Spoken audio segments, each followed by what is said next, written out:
राज्याचे मुख्यमंत्री देवेंद्र फडणवीस हे आज जळगाव जिल्ह्याच्या दौऱ्यावर होते आणि त्यांची सोबत भेट एकनाथ खडसे यांची देखील होणार होती। आपल्यासोबत आमदार एकनाथ खडसे आहेत, आपण ते त्यांची संवाद साधूया। भाऊ, आज तुमची आणि मुख्यमंत्र्यांची भेट होणार होती। माननीय मुख्यमंत्र्यांची आज भेट अपेक्षित नव्हती, ते शासकीय कार्यक्रमाच्या निमित्तानं आलेले होते, त्यामुळे ओझरती भेट होऊ शकली असती पण होऊ शकली नाही। किंवा माझी पण अपेक्षा नव्हती की या ठिकाणी गर्दीमध्ये त्यांची भेट घ्यावी।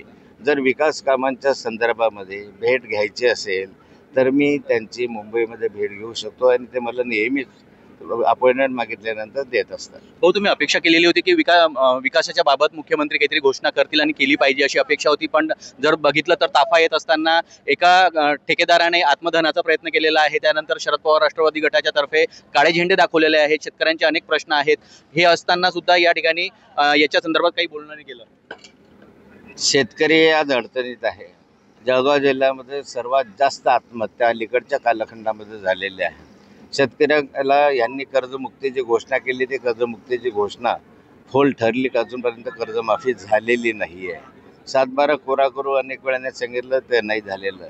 ज्या व्यवस्था करायला पाहिजे शेतकऱ्याच्या संदर्भामध्ये त्या होत नाही। शेतमालाला भाव नाही, कॉन्ट्रॅक्टरने केलेल्या कामाचा पैसा 2 वर्षापासून मिळत नाही। आणि एकट्या जळगाव जिल्ह्यामध्ये 3000 कोटी रुपयाच्या आसपास सर्व क्षेत्रामधली बिलं अजून बाकी आहे आणि आज कॉन्ट्रॅक्टर आत्महत्या करण्याच्या मूडमध्ये आलेला आहे। मला वाटतं की सरकार दिवाळखोर आहे, सरकार पैसा देऊ शकत नाही आणि त्यामुळे आज शेतकरी आत्महत्या करतायत आणि त्याचबरोबरीला कॉन्ट्रॅक्टर पण आत्महत्या करतायत। आणि अशा परिस्थितीमध्ये विरोधी पक्षांनी त्यांना त्यांच्या नीती धोरणाच्या विरुद्ध या ठिकाणी आवडलेले नसल्यामुळे काळे झेंडे दाखवून निषेध व्यक्त केलेला आहे। भाऊ, जर एकीकडे बघितलं तर कॉन्ट्रॅक्टरांनी आज पोलीस डिपार्टमेंट प्रचंड त्रास देत असल्याने आत्महत्या करायची वेळ आज त्यांना आलेली आहे आणि ताफ्यासमोर त्यांनी स्वतःवर पेट्रोल टाकून आत्महत्या करण्याचा प्रयत्न केला आहे। मला वाटतं की पोलीस डिपार्टमेंट निवड कॉन्ट्रॅक्टरनाच त्रास देतं असं नाही।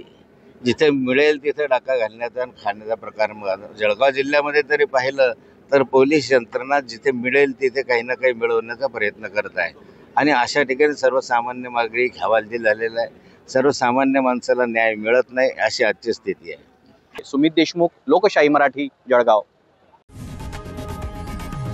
लोकशाही मराठी ऐका, पहा, जागरूक रहा।